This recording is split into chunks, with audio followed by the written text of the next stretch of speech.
Bismillahirrahmanirrahim. Assalamualaikum warahmatullahi wabarakatuh. Jumpa lagi dengan saya di Abil Maiwa Channel.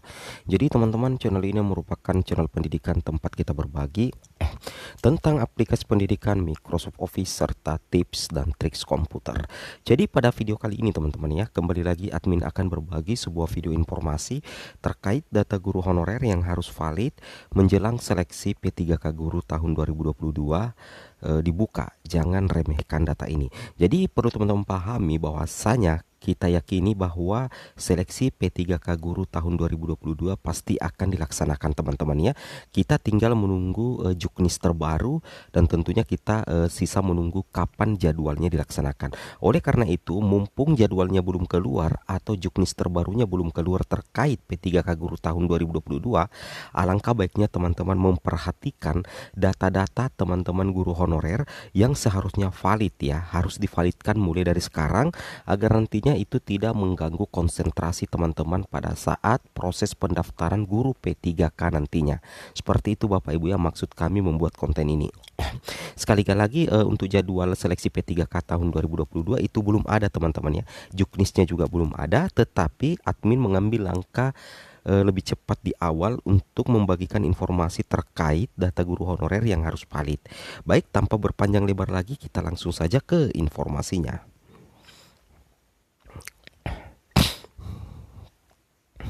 Jadi data honorer yang pertama yang harus valid itu tentunya adalah semua tahu bahwasanya nomor induk kependudukan. Perlu teman pahami berkaca di pengalaman di seleksi P3K tahun 2021, banyak sekali teman-teman guru honorer yang mengeluhkan terkait tidak validnya nomor induk kependudukan teman-teman yang tercatat di Dapodik dan tercatat di Dukcapil seperti itu. Jadi perlu teman pahami yang harus diperhatikan adalah apakah nomor induk kependudukan teman-teman itu sudah sinkron ya, sudah sinkron dengan data yang ada di Dapodik, kemudian data yang ada di Verpal guru dengan data yang ada di Dukcapil. Itu tentunya harus dipastikan teman-teman ya. Meskipun teman-teman sudah melakukan pemutakhiran di tahun 2021, terkadang namanya sistem itu terkadang error ya. Tapi mudah-mudahan saja punyanya teman tidak seperti itu. Oleh karena itu mulai sejak dini teman-teman memastikan kevalidan data nomor induk kependudukan teman-teman di Dapodik dengan Verpal NUPTK bersama dengan operator sekolah. Seperti itu Bapak Ibu ya. Jadi ini data yang sangat penting, yaitu nomor induk kependudukan wajib valid untuk semua guru ya. Sebenarnya untuk semua penduduk, tapi terkhusus untuk P3K 2022. Seperti itu Bapak Ibu ya. Oke, kita lanjut lagi ke data yang kedua. Nah, data yang kedua di sini teman-teman ada dua ya langsung. Yang pertama itu adalah jenis PTK. Nah, ini seperti ini. Kemudian status kepegawaian teman-teman apa.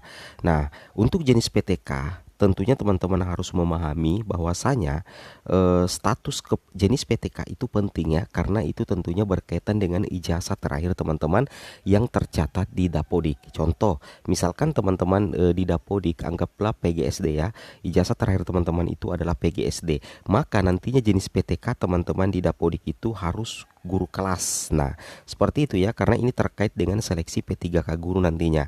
Itu jenis PTK itu harus diperhatikan, harus valid. Kalau misalkan teman-teman PJOK, maka jenis PTK teman-teman itu mapel. Nah, pertanyaannya, kalau misalkan ijazah terakhir teman-teman itu adalah guru kelas, kemudian teman-teman anggaplah mengampu mata pelajaran di SD bukan guru kelas karena guru kelasnya sudah full ya, full dengan guru PNS. Apakah kita mengubah jenis PTK kita menjadi guru mata pelajaran atau guru mapel? Tentunya tidak seperti itu. Jenis PTK meskipun teman-teman tidak memegang kelas, jenis PTK teman-teman itu mengikuti ijazah terakhir teman-teman. Nah, misalkan ijazah terakhir teman-teman itu adalah pendidikan guru sekolah dasar, maka tentunya jenis PTK teman-teman itu adalah guru kelas. Seperti itu teman-teman ya. Kemudian berikutnya adalah status kepegawaian. Nah, kalau status pegawai untuk honorer itu banyak. Ada guru honor sekolah dan ada guru honorer daerah. Seperti itu Bapak Ibu ya. Kalau misalkan status kepegawaian teman-teman itu teman-teman tidak memiliki SK kepala daerah, maka secara otomatis teman-teman memiliki SK SK kepala sekolah, maka status kepegawaian teman-teman itu adalah guru honorer sekolah. Tetapi kalau ketika teman-teman memiliki SK kepala daerah, baik itu SK bupati atau SK wali kota, gubernur, maka otomatis status kepegawaian teman-teman di Dapodik itu dan info GTK serta SIM PKB tercatat honor daerah. Seperti itu Bapak Ibu ya. Jadi ini yang poin 89 penting sekali. Jenis PTK mengikuti ijazah dan status kepegawaian ya, mengikuti SK yang teman-teman dapatkan. Seperti itu Bapak Ibu ya. Jangan sampai ada error ya, error atau kesalahan data di data individu teman-teman yang terkoneksi dengan servernya Kemendikbudristek. Seperti itu Bapak Ibu ya. Oke, kita lanjut lagi ke informasi berikutnya. Kemudian di sini yang penting sekali adalah nomor SK pengangkatan. Nah, dengan TMT SK pengangkatan. Kenapa admin katakan penting? Karena nomor SK pengangkatan dengan TMT SK pengangkatan itu mencerminkan SK pertama teman-teman. Itu mencerminkan SK pertama dan nomor SK pertama, TMT pertama teman-teman mengabdi di sekolah. Nah, jadi ini tidak boleh salah teman-teman ya.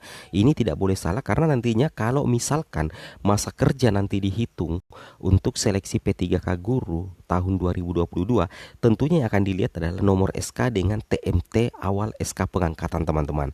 Makanya misalkan kalau TMT teman-teman itu 2017, maka usahakan yang diinput adalah 2017, bukan 2019, bukan 2022, 2020 yang menjadi TMT SK pengangkatan di Dapodik. Seperti itu Bapak Ibu ya. Itu mengikuti TMT awal teman-teman sebagai seorang guru. Nah, jadi ini tidak boleh salah. Berbahaya sekali kalau ini salah teman-teman ya. Itu sangat riskan bagi data teman-teman menjelang seleksi P3K guru tahun 2022. Oleh karena itu, mulai dari sekarang teman-teman itu sudah sewajibnya, sudah sewajarnya untuk mengecek sedikit demi sedikit data teman-teman. Seperti itu Bapak Ibu ya. Kemudian kita lanjut lagi ke informasi berikutnya.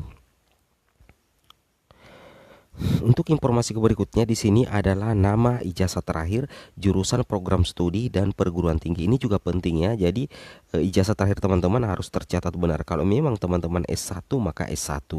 Nah, seperti itu ya. Kemudian program studinya juga harus sesuai dengan ijazah, dengan perguruan tinggi harus sesuai dengan universitas tempat teman-teman menimba ilmu dulu. Karena kenapa? Karena ini tentunya terkoneksi dengan PD Dikti. Data yang ada di PD Dikti yang sebenarnya itu harus cocok atau harus sinkron dengan data yang ada di Dapodik terkait dengan ijazah dan perguruan tinggi teman-teman. Seperti itu Bapak Ibu ya.